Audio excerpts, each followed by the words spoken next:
right there it was. It was half covered in sand, couldn't even see it. Right there it was. Holy. It was insane. Total miracle. Did you feel like you kind of had a feeling like keep on walking this direction? Yeah, it was like we knew it was like, okay, we're buying a new phone for sure. Yeah. And then it actually was right there. It was just straight. It was totally Of course, these guys are laughing at cool. Are they laughing at guys? It sounds kind of like it. Forgot to start the video. I decided to wait, hold on. Should probably check to make sure. Turns out this little remote isn't all that it's cracked. I clicked the wrong button. They have one button Did Jack for print iOS. that one too? Yeah, he did. Oh, yeah. One button for iOS and one button for Android, and I hit the Android button. So it didn't actually trigger the iPhone to start recording the video. So now I checked. So now we're getting recorded. Excellent. On video. Hi, everyone. Hey. Anyway, Kyle did come on to share about losing things. I did not. He came to share about Not losing things. Not losing things. Yes. So, Gaining things, actually. I don't even know how to really introduce this, but Kyle, probably 2 years ago, you told me that, I don't know how the conversation was started, but you said mutual funds are a joke, they're wasting your money, you may as well just put your money in the S&P 500 or just the stock. I think you said the stock market outperforms the mutual funds all day long. Correct. And yes, I said, Kyle, I don't believe you. And I remember making a mental note that I'm going to go home and look at my Edward Jones statement and find out exactly what I'm getting in returns compared to the stock market. And it was kind of hard to figure it out. And that's the main point right there. You said it's hard to know because they're very good at kind of keeping the numbers muddy. If you're looking on your Edward Jones or wherever you use Edward Jones. Yeah. Cool. Yeah. So you want me just to kind of get? I mean, I don't care how you do it here, but I have some stuff written down here. If people care about ETFs versus you had to ask me a couple questions, Ruben. Yeah. The main one is what's the difference between an index fund and a mutual fund, maybe? Yeah. Well, let's start with that one. So, to just to Leighton, you give me a really, I don't know that look, what that look means. Sorry, are you suspicious that I don't even know what I'm talking about? Because you'd be right.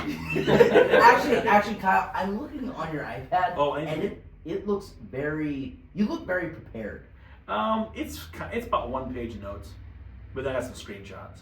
That's way more preparation than we've ever put into any episode. This is historical in many ways, you're right. Wow. Sorry, Kyle, before you start, in case someone out there is thinking, I don't care about mutual funds or money, it doesn't change my life, I don't care, in 1 or 2 sentences, can you explain why everyone who is going to live for another 20 years should care about today's conversation? Yes. I understand that, like, when I'm talking to my wife about this here, her eyes glaze over like in 4 seconds, kind of like when she's talking about interior design. It's really hard to stay focused. Same thing when I talk about ETFs or mutual funds or just generally investing in general, you know. So I totally get that. So my selling point this year is that this could help you retire possibly 5 to 10 years earlier. If you're looking for a dollar amount to retire with, I would guess that I'll say comfortably 5 years. Wow. Earlier retirement by not going mutual fund the mutual fund way. And so if I wanted to retire, that is not exactly. That's obviously dependent on specific situations. Yeah. But if I wanted to retire at 45, you're saying if I follow what you're saying, I could retire by 40. If you buy my $1,000 course, you can, Leighton. Yes. Oh, it's perfect. Fuel units. And I'll just say it. This is not going to be more complicated than what you're doing right now. No, it's actually, I would say, easier. It's easier. Yeah, you don't have to meet with somebody. That's the best part. You don't get emails? Yeah, and no one sends you a birthday card. That's the one downside. You get birthday cards from Edward Jones, and you're like, I paid for this. Yeah, I'm about to get one in about 1 week. Yes, I just had mine, so yep, that's what you get. Anyway, I'm sure John Beck's listening to this and thinking, guys, you just can't believe it. Anyway. Is your guys John Beck? So, no, I'm too poor. You're Tommy Warlock? Yeah. Good call. Yeah. So how many Edward Jones people do you think there are, how many John Becks are there? I can't get in this area? Edward Jones in agents? the world, yeah. Agents in the world. Branches, locations. I mean, they each? Yes, 18,000. Wow. Oh, wow. There's 15,000 stores and 18,000. Edward Jones? Yeah. And that's not like, Huge. that's not including their assistants like that. That's just the account managers or whatever. Like anyway, it's crazy. I think at some point I heard there's more Edward Jones locations than there are Subways in U.S. and Canada, like that. Nuts. Yeah, it's crazy. Kyle, I'm open to being convinced to pull all my funds out of mutual funds, out of Edward Jones, and just have it somewhere in like a personal account that I don't pay anyone to manage. Yeah. I'm open You're to actually it. open, How are but you you gonna? need to be convinced. Yeah, you convince me. Okay, sweet. Let's get there. Now, if just for the listeners, don't get too bogged down in the actual numbers here. I'll try to be very simplistic when I say stuff, but it's some of this stuff is just kind of important to know the background of. So you asked another question, Ruben, about what's the difference between index fund and an ETF. Yeah. For the purpose of this conversation, let's just call them the same thing. Okay. They're so similar. Basically, an index fund you can only trade like once a day or after trading hours, and an ETF is more like a stock where you can trade during the day. Okay. They perform to us, to people that aren't active day traders, barely matters. Okay. An ETF and an index fund is basically the same thing. You can trade an index fund on off hours? Yeah, an index fund, it's more like are you submitting a formal request to do this, to buy an index fund, or is it just like a stock it's a stock ticker that you're buying, like you're buying an Apple stock? Oh, okay. An ETF is what I'll be talking about mainly here. Okay. Make sense? Yep. So you asked also, Ruben, can you do this with E-Trade or Robinhood, or I think you used TD Ameritrade back in the day? Yeah, they got bought out by Charles Schwab. So They did. So now I'm a Charles Schwab customer. Gotcha. Excellent. Yes, you can buy ETFs with anything you want to. You can even go right to the ETF website and just buy it right from them. Like they have account. You can set up an account with Vanguard or whoever. Okay. So basically, I want to go through a few kind of reasons or what the differences are between mutual funds. But a mutual fund, if you've ever heard them talk about if you talk to an Edward Jones advisor, a financial advisor, they're always going to say, well, these funds are actively managed. We are actively managing these funds. We are handpicking these stocks. We're making sure that we have the right amount of risk for your age and for your circumstances, and for if you have a lot of money, then we're going to split it out differently than if you had a little bit of money. They give you all the reasons. Which sounds exactly what I want. Exactly. It sounds great. It's the same thing. I'm not an Edward Jones hater. I have money in Edward Jones right now. Why? Well, actually, after doing more research for this thing, I said, You I actually almost probably convinced should yourself more. to be out of it more. Yeah, Oh my. I do have some custodial accounts set up for my kids. So Yeah. like a college savings account or whatever I have set up through there. I thought that'd be just a little bit easier than to try to. And I have some additional funds in there too, but we can have some emergency stuff more. But my actually retirement, I don't have it in Edward Jones. But so I should say that the main difference between an index fund and a mutual fund is mutual funds are actively managed, therefore they are being traded. The stocks that are inside of those funds are being traded a lot, and it's instead of just we own a chunk of Apple, we own a chunk of Google, we own a chunk of Samsung. SDI, random companies around the world, around the U.S. mainly. It's actually that would be like an index fund, but a mutual fund is going to be traded a lot, and they're going to sell all their Apple and then buy it again 3 months later or whatever. It's moving a lot more. It's being actively managed. There's stocks that are flowing in of it. And They're trying to time. Yes, They're trying to time it. Exactly. And there are also a lot smaller amount of stocks. So you might be invested in 50 stocks versus 5,000 stocks. You're saying with an index fund, usually it's much more. Correct. An index fund will by definition it's an index. It's the entire index. It's just a whole bunch of stocks. Okay, and these index funds are massive, very, very, very, very large funds. So if you explain market cap for a stock, a market like Nvidia's market cap would be 3 trillion or something like that right now. The same equivalent of an index fund is called AUM. I forget what it stands for, but assets under management. Same idea as a market cap, but it's the total value of that individual stock. Okay, well, these companies, I'm going to go through a few of the top stocks here, or sorry, the top ETFs out there. These are not actually a few of the top. This is the top 4. Okay. The top 4 ETFs are. And I'm actually going to write these down. I'm taking notes here. They are VTI, SPY, VOO, and IVV, and I think 3 of those are Vanguard stocks. Okay, but those are in the neighborhood of $250 billion to about $750 billion of value that they hold. Okay, and so like there's a large amount of money. Where a mutual fund might be a lot smaller than that. Usually will be a lot smaller than that. Not near as much assets under management. Okay, but you don't have to write those all down. It's the point I'm trying to get across here is that it's just simple. An index fund investing in all the stocks at once is smarter than trying to pick a few select ones in a mutual fund. Okay? If you go sit down with your financial advisor, they're going to say, well, you should go this risky way. You should invest in the tech and invest in the tech mutual fund. And that's great, that's fine.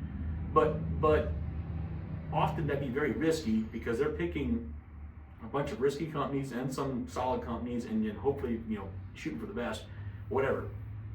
But I want to talk about real returns here. So I went into my Edward Jones account and I picked whatever John Beck. Probably a lot of people that are listening to this know who John Beck is. He's a great Edward Jones guy. He's awesome. He's actually helped start 4 other Edward Jones branches. He told me that. He's an awesome guy. He's had so many accounts over the years that he can't handle them. He started 4 other branches, okay, with the amount of people he's brought in, okay. Wow. Awesome guy. He's amazing. I love John Beck, but he still is making money from you investing with him, okay. And then they have to make money, okay. Yeah, exactly. So I just grabbed I invested in 5 different American funds that John Beck personally recommended for me. Okay, and he said invest in these, and I went with the 2024 numbers. Okay, out of the 5 American funds that I'm invested in. So that fund being similar to an index fund, it's a mutual fund, but that's this hand-picked stocks that American funds decided is the right ones. American funds is it is a mutual fund. It is actively managed. American funds is a group of mutual funds. Like they might have 500 or 200 different mutual funds. Wow. Tons of different ones. The 5 American funds that I am invested in through Edward Jones, their average rate of return was 10% this last year, 2024. Okay, sounds pretty good. The lowest one was 2.7, and the highest one was 17%. Okay, the top 4 index funds. So you got a low and a high there of 2.7 and 17, an average of 10%. Okay, the top 4 ETFs in the year 2024, okay, were an average of 22.6. Wow. Okay? Yeah. Okay. The high being 23.04, the low being 21.7. Wow. So much more consistent. Much right? more consistent. Way more consistent and way higher, 22% versus 10%. And I had never even. You barely care about that, right? Because you're just like, well, I trust that it's doing its thing, and it's probably not quite as good at gains, but it's happening, it's out there, right? But just investing in the actual stock market, which thank God I was invested in the stock market this last year. I had bought a lot of VTI this entire year. I actually bought it in the beginning of that later, so I really had seen all of that 21% gain. Wow, which is great. But I'm not always invested in it. I weird enough sold some today. I thought it was pretty high, but I hadn't touched it for basically the whole year. And so what I'm trying to say is, there's a big difference between, and I didn't cherry pick anything.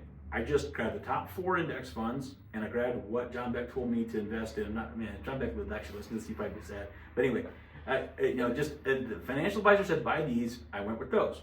Now, the problem with this here is because they will always muddy the waters. They will say, well, your return was, including the additions you did, you're up this much.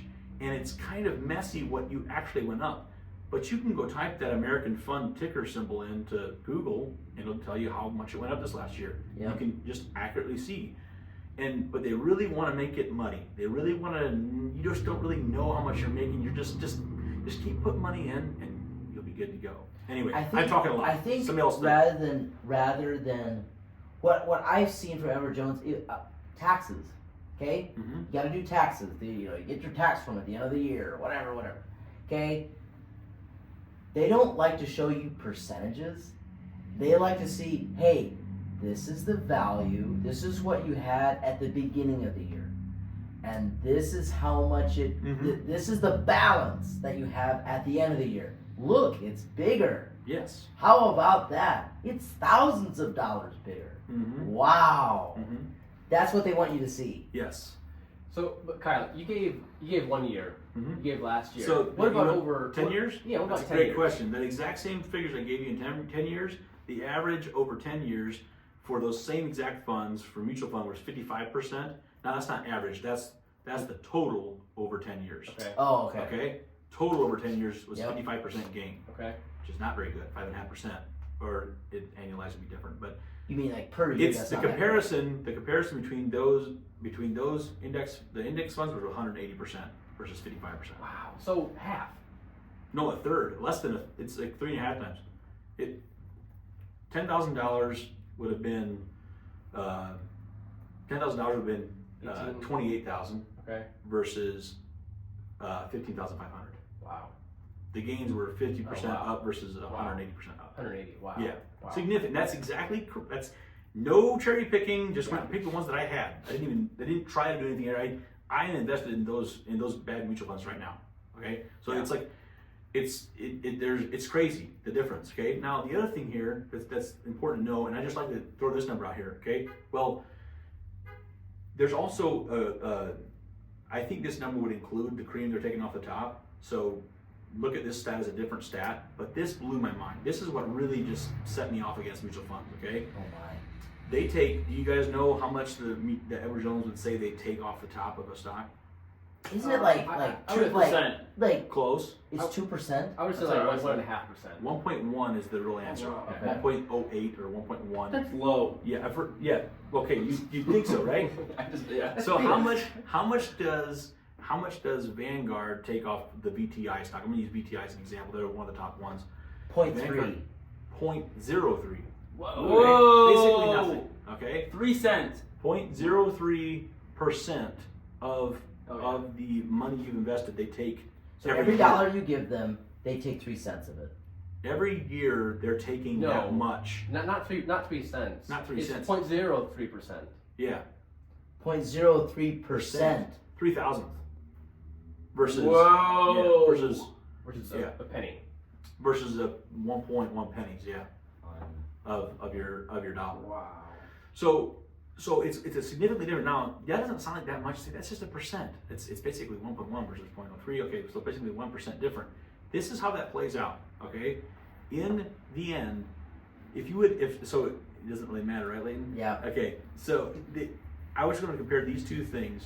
If you would start with $10,000 in your bank account right now, or in your investment fund, okay, and you would invest $1,000 monthly from here on out. You start at 10,000, you do 1,000 a month. Okay, we're just going to go off these numbers. If you would take now, this is using VTI has averaged 9% for the last 20 years. Okay, so they've had a really good last 10 years, but if you include 08 and all that stuff there, 9% is the actual average for the last 10 years. So this is using VTI's good numbers and pretending that mutual funds would be the exact same numbers. The only thing we're comparing here is what the mutual funds, what commission is taken off the top. Okay, by Edward Jones. The 10,000 and then $1,000 monthly for 30 years. Okay, if you would, where's it at? If you would take that with VTI with an index fund, you would end up with $1.978 million. Okay, so you started with 10,000 a month for 30 years. Your ending balance is 1,978, almost 2 million. Okay, switching that 9% to 7.9%. Okay, so taking that deducting 1.1. Just that off there is 1.56 million. Whoa. So out of like almost 500 million. Yeah, 500,000. 450,000, yeah, 400,000, somewhere in there.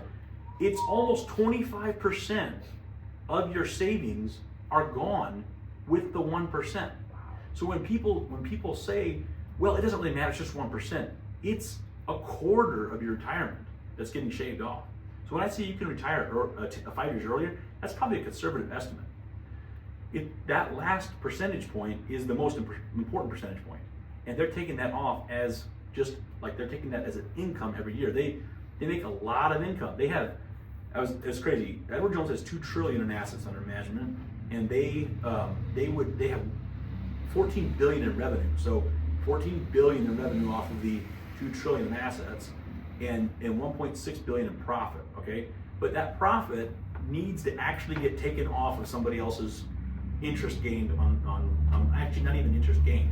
You know, they will take money pretty much off your assets no matter what. Even if it doesn't gain. I'm not sure how exactly it works. I'm sure there's like some.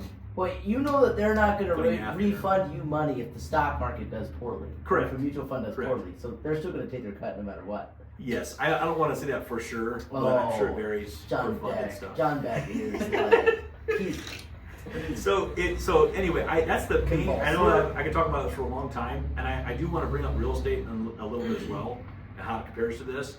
But the main thing is that the best thing you could do is forget mutual funds, and you can go onto E-Trade, type in VTI, and click buy. Do it sometime between the hours of 9:30 to 4 o'clock, and the stock market will be open, so it'll be easier for you. And you buy this. Anybody could do this in about, well, they have to transfer money over to their account, but once the money's in their account, they could do You it. got to verify. You gotta have money in the first deposits, place, though. Yeah, So. the money part is important too. But it's seriously so easy to buy. It's so easy. Exactly. I care about it like crazy because it's so much money. There's so much such a large difference in the amount of money that you could be either building somebody else's beach house, or you could be building your own beach house. No, question. Maybe you don't know this, but for a 401k, can you transfer your 401k to be invested in An index fund? an index fund? Yes, I know you can do that. I It's not have not recommended. done it. No, I have not done it, and I don't know the exact steps to get there, but I know you can do it. Yes. John Beck will say no. Yeah, that won't work. That's not gonna work. Oh, So, huh? You want to what? Yeah. and obviously we're kind of joking because we know John Beck, and we love him. I love John Beck. He's great. He's amazing. Yeah. He's terrific. Mhm. Um, So I don't want to say anything bad about him either, because he's such a great guy. Yeah. He's Yeah, amazing. but listen. Let's do a little qualifying here. What we're talking about is something good Mhm. or better. Yep. Oh yeah. That's Yes. what we're talking about. Yes. Most people aren't barely saving at all for retirement at Correct. all. Correct. And that's exactly what I was going to bring up, Leighton. Is that investing something for all that Edward Jones is doing? They're not like selling whole life insurance and just screwing people over here. That's actually screwing people over. Okay. They're not doing that, but they are helping people invest money, and that is an important thing. It's just they're taking a good chunk of it while Which- they're doing it. I mean, they do need to get paid for what they're They doing. do, absolutely. And there's no one stopping them. They're not anything illegal. They're just helping people get The there. one thing that they do, like the one place they do add value though, and it sounds weird, they do lay out, hey, if you put this much a month into your retirement fund, and then and helping you think about, okay, so what kind of income, what kind of lifestyle do you want to have when you retire? Mhm. There's tons of free calculators online. We all know that. There's apps that you can download to figure that out. But they'll do it in a very personal kind of way. Mhm. Where let's look at the numbers, and they help you understand the numbers. And so in that way they are providing some value. Mhm. Yeah, they are. They are definitely providing value that way. And this is not here to say, man, these mutual funds, these financial advisors are really just taking it to everybody. That's not the point. Right. The point here is if you want to maximize the dollar that you have, an index fund is definitely better. And I would guess in most situations that most financial advisors would actually say that same thing. They would agree with it. The problem is that a lot of people that are maybe a little bit more financially illiterate, it's okay to be financially illiterate. My brother's one of them, Darren. I can't get him to, he would never be, actually, I told him to download E-Trade one time, What? and he bought $2,000 worth of Coke stock, and he's never done anything with it since then. And this is like 4 years ago. And he forgot his password. He forgot his password. Doesn't know how to log in. Doesn't know how to sell it. And he's just. It's gonna be. He will never get that money ever in his life. I know that. He told me. I don't even. He said it just kind of his brain kind of goes fuzzy. He doesn't really care about it. He doesn't really know about it. I agree with you 100%, Kyle. I can say that because like he's my boss, my direct boss. Mm-hmm. You know, I work with him every day. I don't know how you live. Like you're related to him. Do you need a Kleenex? It's so tough. It's so tough. No, you call him financially illiterate. Mm-hmm. You could just drop the financially. It would still be true. Exactly. No. I got a question for you, Kyle. Yeah. So let's say I take I'm gonna say $5,000. Okay, if I Uh-huh. take $5,000 and buy into this, how many years would I have to wait to actually make it worth it to see returns? You know what I'm saying? Yeah. To make it to see returns. Are you saying just dump a ton of money into it, or are you saying even $5,000 would even be good? So there's nothing better. Anything you can put into good. retirement. Jack Corwin, which some of you guys know here, a friend of ours from way back, they used to work with him. He said, I asked him when I was 16 years old, I said, what's one thing you wish you would have done different with your life, Jack, when you were young? He said, the one thing I wish I'd done is I started saving for retirement earlier. And I always stuck with me. And he said, doesn't matter what you put something in, just don't stop. Mm-hmm. And I think that's the most important thing is do whatever you can. Can you put $100 a month into a fund of some sort or more or whatever you got some savings.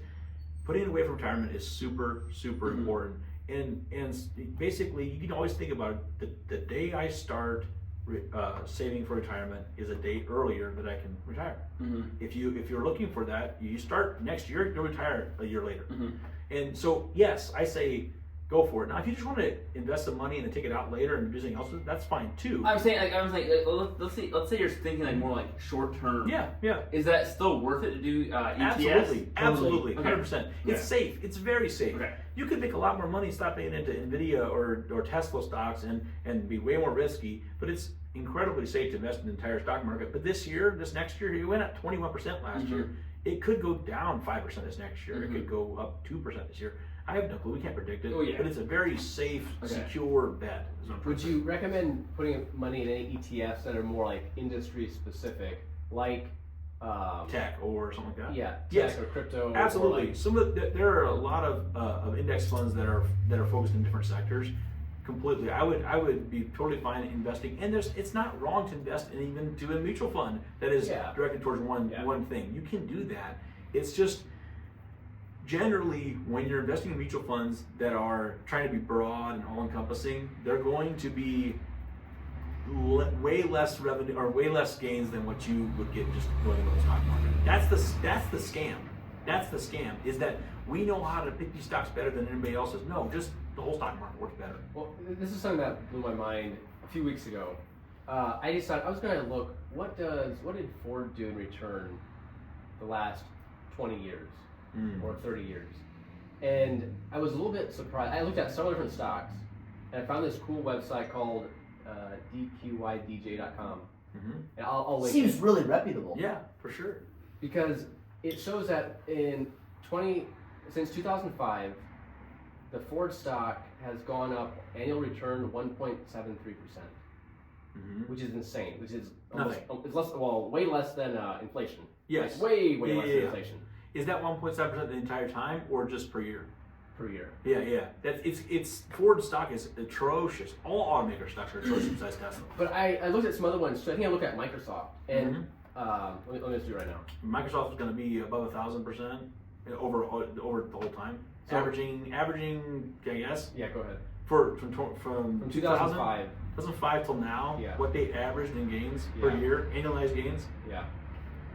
And actually, this includes dividends too, dividends coming into it. 18%. 27. 17.38. Good guess, Lane. Well, you were really But close.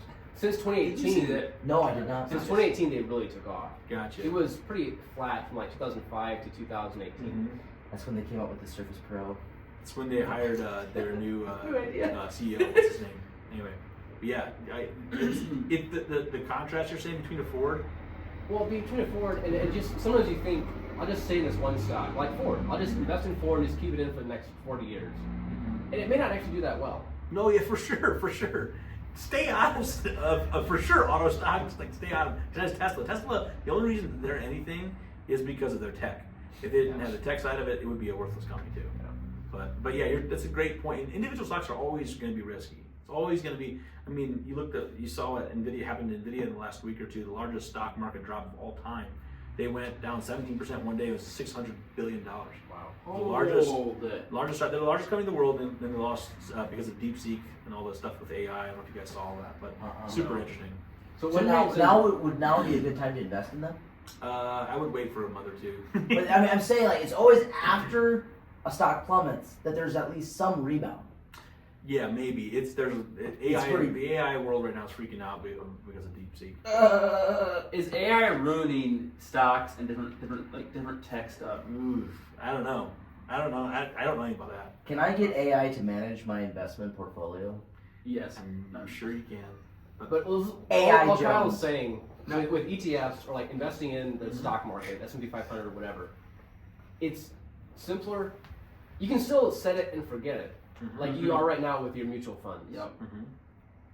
The other thing I wanted to say here is real estate. I'm a big fan of real estate. I care about real estate more than I do Stocks? ETFs for sure. Okay, and specifically, rental properties. I think some of you have dabbled in that, and the thing that's crazy about to me is I just want to compare the same stuff I talked about before, but putting it into a rental. So let's say 10 years ago. This is 20. This is 20 years ago. But in my head, I was kind of thinking, like, buy this house in 2015. Okay, and then so that would be like selling, or we'd be looking at year 2035. Does that make sense? Bought a house for $100,000, paid 20% down, 2015. So 3-bed, 2-bath in Napa, Indiana.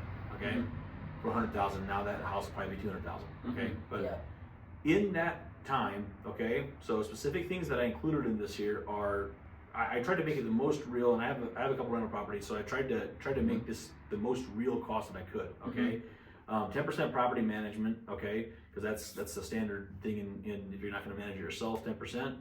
At the interest rate of 3.5%, which was very fair for that time, 2015, so it's way higher than that now.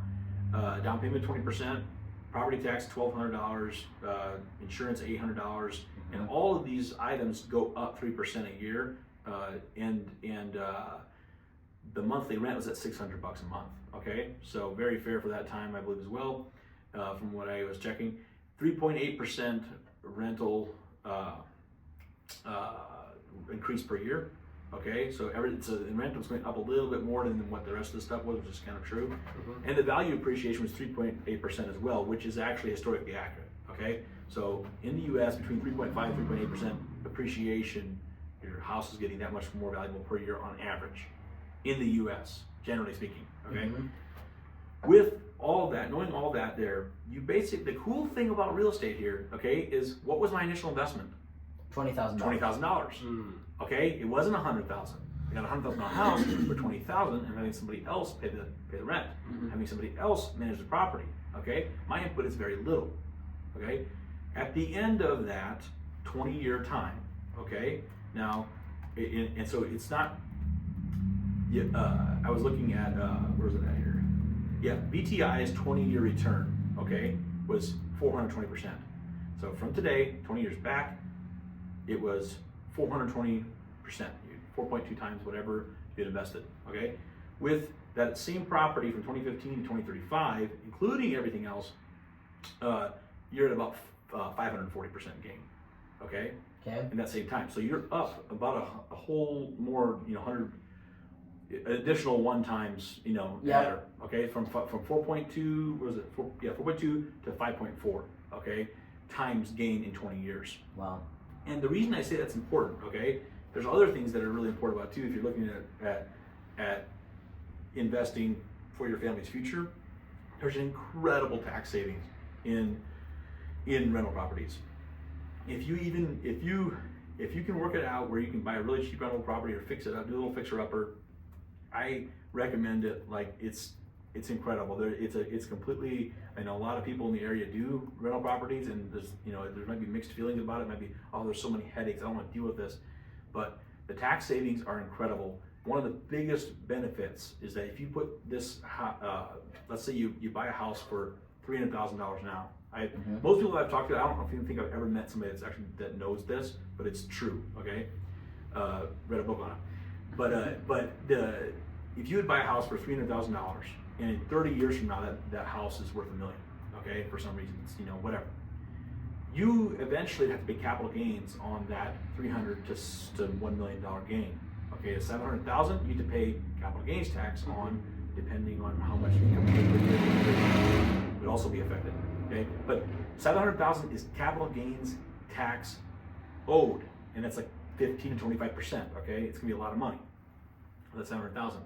If you put that house into a trust for your kids, if you would sell that house the day before you die, you'd pay 25% capital gains tax. Okay, it varies. The rate is not exactly accurate. Let's call it 20%. Okay, but the day you die, your kids can take that house and sell it and pay 0 capital gains tax. What? Mm-hmm. So rental property is also a massive versus your funds that you're gaining. Yeah, stocks you're gaining. It's going to be, you're going to be paying that. It's not going to be. You can't put that in a trust. I don't think the trust gets the free tax. Okay. You can put it in a trust, but there might be some tax savings, but it's not to that level. Wow. So and I'm not saying to talk to your lawyer. This is not legal advice, but it's incredible what you can save if you're trying to pass something on to generations or whatever. There's a massive. That's above and beyond what just the appreciation can do. Wow. And people want to live in the U.S. It's kind of a thing. I mean, everybody's trying to get to the country. That will only make real estate and land go up very high. Mm-hmm. I'm sorry, I've been rambling. No, that's really interesting, Kyle. But I do care about it tremendously. Like, I care. It's like totally my passion. And I was talking to my wife about what I'm talking about today, and she said, "You're not going to mention real estate?" And I said, "I wasn't going to because we're talking about ETFs." I said, "You can't not mention real estate." So, I guess one of the questions I wanted to ask you was, if you wouldn't, where would you invest your money if you would not be investing it in the stock market? And I guess you're saying real estate? Yeah, I think crypto is great too. I'm not going to go on the whole crypto train. It's super volatile. It's super risky. Don't count it, but it's been doing well. The last 5-10 years been actually crazy good. So crypto's fine too. I think diversification is super important. Not put all your eggs in one basket. If you put some things over here, you should put some things over there too. Real estate especially. I mean, we don't know if I always bring up crazy story of real estate not appreciating. I read an article a couple months ago, but I can't remember the exact stats. We all see what's happened with Detroit. Yeah. Detroit, it's been terrible, right? Yeah. St. Louis is in the exact same situation. Can't you buy lots in Detroit for less than $1? Probably. I know that people are they're turning their houses and turning into farm fields. Wow. That's how much people no way. don't want to live there. People don't want to live there, and so the property value is just nil. Yeah. It's nil. Yeah. What I heard, one story I heard was office space specifically in St. Louis. St. Louis has half the population it did 50 years ago. Okay, it's shrinking. Okay, kind of coming to Detroit. One office building, like a skyscraper, had tremendous amount of office space. I forget what it was. I think it was bought in 2004 for, I want to say around 30 million or something like that. In 2004, it was just sold for 3 million. What? Yeah. 3 million. Yeah, actually, it was. I'm not. Look at the article, but it was in that range for sure, like a 10x drop, or whatever. But so real estate's risky too. Yeah. But if you know you're in an area or you're buying an area where everybody wants to be, it's probably going to go up. But St. Louis and Detroit were not the case. It doesn't always go up. Oh. Yeah. Anyway. But you're pretty safe buying around places that aren't around big cities, right? Sure. I mean, like small towns more so, because like Detroit, St. Louis, Chicago. I mean, literally, those places are the first places that have like major like chaos. You know what I'm saying? Mm-hmm.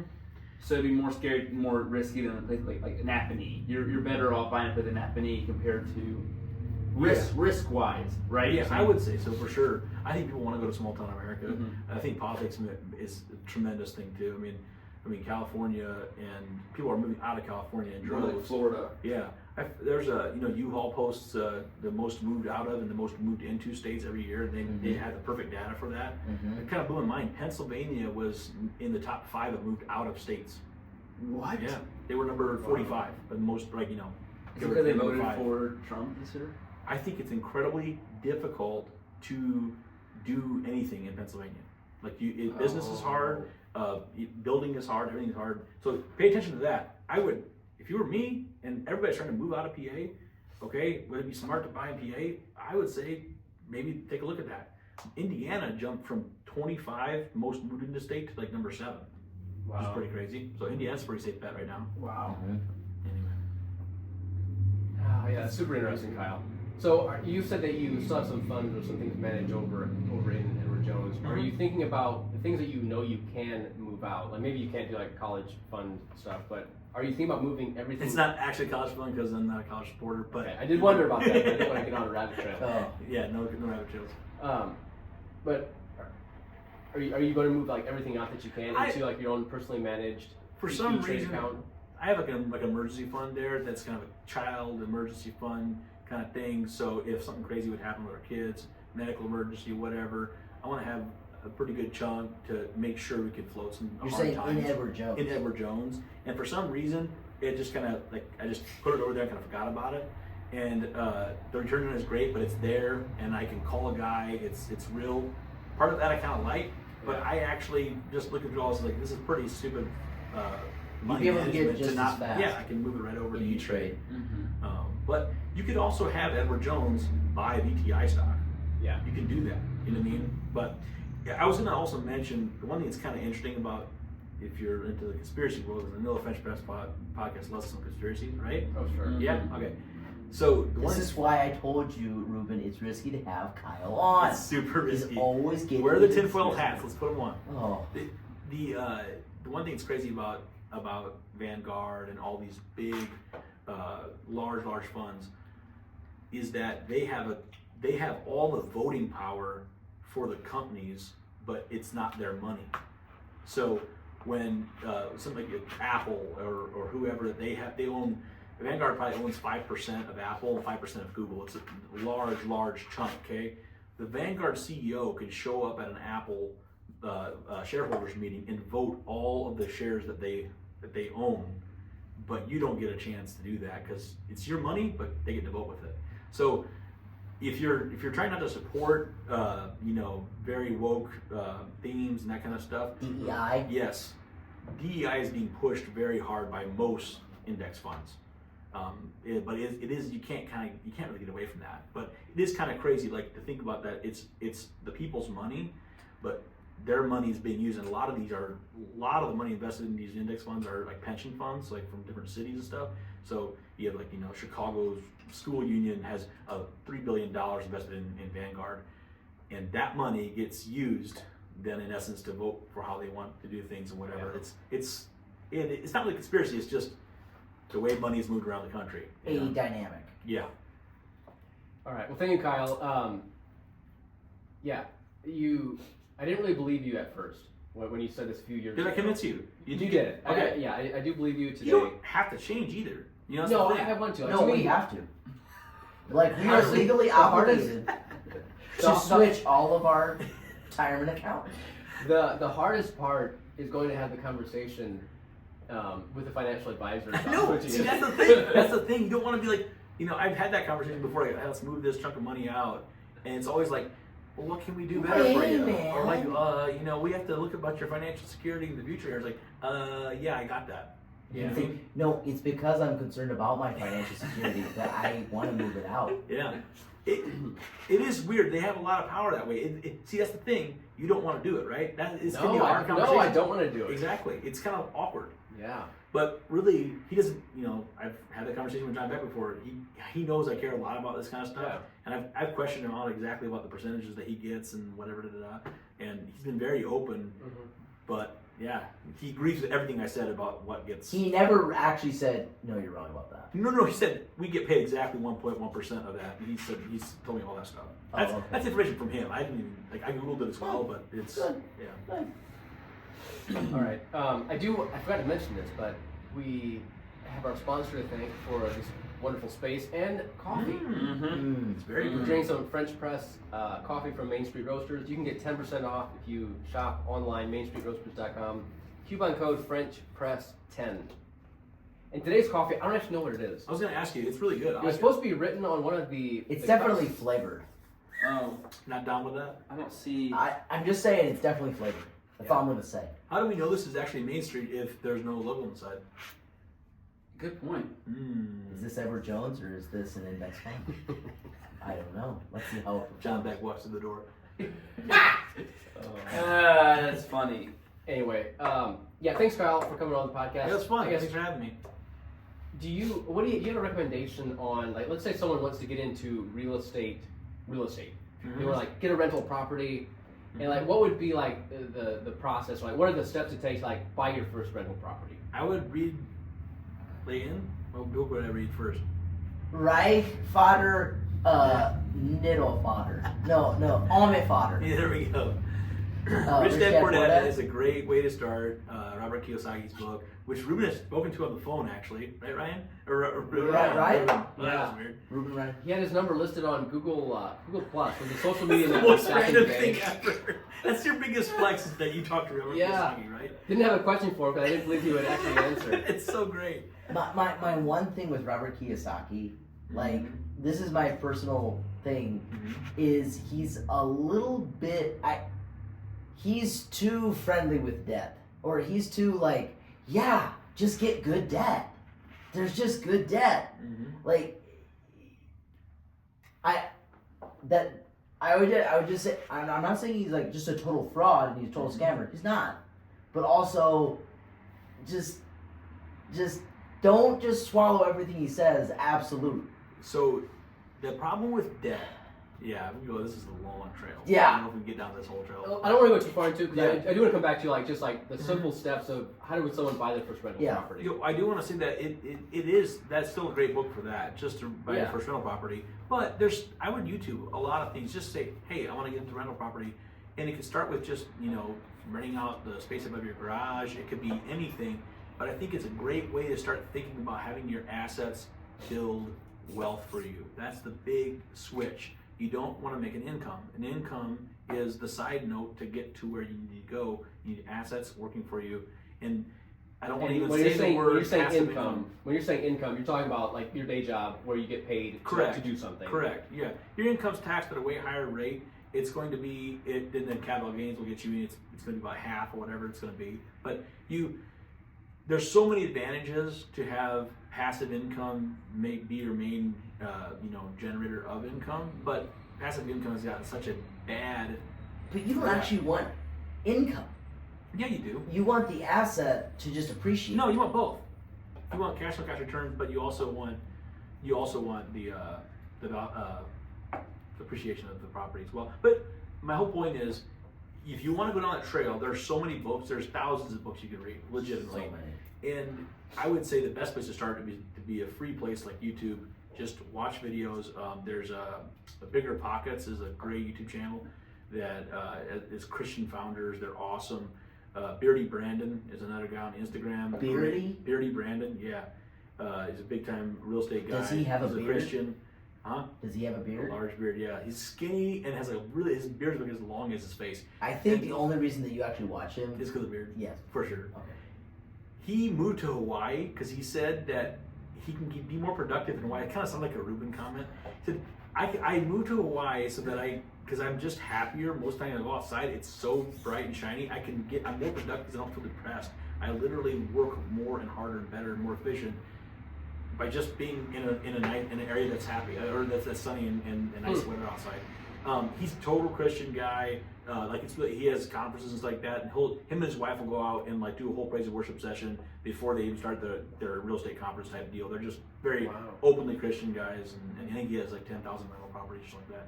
So can you give a tip? Let's say someone's like, all right, Kyle, I believe you. I want to get started. I'm going to go on Zillow and start looking for houses for sale. And like, how do they know which one to buy? Like, you just pick your first one, or like, how do you know if it's a good deal? That's like a. Or give some advice with someone like which house. Like, how do I know which house to choose, or property to choose? Yeah, that's like a 100-hour question, but like it's a lot of things to go through. But there's tons of videos that help you analyze a property to see if it's worth buying. But I start on YouTube, like I said. But there's two main ways that you can generate income from a property. One being the cash on cash return, which is after I paid all my expenses on a property, am I making cash per month on that? That would be usually people want to have a good cash on cash return around 10%. Okay. But there's also the That's really appreciation. hard to do. In today's mortgage market and the rental market, it's almost impossible. It's Okay. really hard to do. But 3 years ago, it was It's easy. possible. Mhm. It's possible, but you have to find. That's a rare find. But Very they're rare. out there. You just have to know exactly what to look for, and you will find it. Right now, the rental property market is really like, everybody's a little scared and like, oh man, I can't make cash on cash returns. Don't freak out about that, because the one thing that's amazing about mortgages is that you can refinance. So if rents are at, you're going to charge $1,500 a month for rent on a property, and your mortgage is $1,100, let's say, and then with taxes and stuff, you're barely making any money. That $1,100 with a 7% interest rate in 4 years, you can refinance most likely down to a lower rate, and and get that down to $900 mortgage rate. But the story is, if for people that don't care about rental properties, it's going to be kind of gobbledygook. But the story is as real estate prices rise as mortgage rates drop. So if you want access to buying a house at $150,000, but you're paying a lot of interest. This is 7% interest. Wow, this is crazy. Yeah, as the interest rates drop, the house price goes up. Therefore, you're paying the same per month. You're just changing how much interest you're paying. Okay. So you can't. If you didn't buy it then, you're going to buy it later for a higher dollar amount, and you should have bought it earlier, because then you can buy it at $150,000 and refinance 3 years later at the lower interest rate and get access to both. Okay. But Makes Kyle, I have a mortgage on my own primary residence where I live. Yes. Dave Ramsey do I. says I'm not supposed to buy a rental house until I get my mortgage. So you ever watched the Dave Ramsey and Robert Kiyosaki podcast? No. Neither have I, but they did one. Oh. No, I was watching some clips from it, but they're total friends. They totally agree with each other. No, they don't agree with each Yes, other. they do. Yes, they do. They just say it's basically a risk question. Do you want to be super safe over here with Dave Ramsey style, or do you want to be risky over here with Robert Kiyosaki style? That's the. But Dave Ramsey is towards more people that can't even save money. Correct. And the Kawasaki guy is basically that can already good with financially. Yes. Right? Yes. Somewhat. It's better. There's a lot of people that I would not recommend going down the debt Robert Kiyosaki mode of life and way of investing.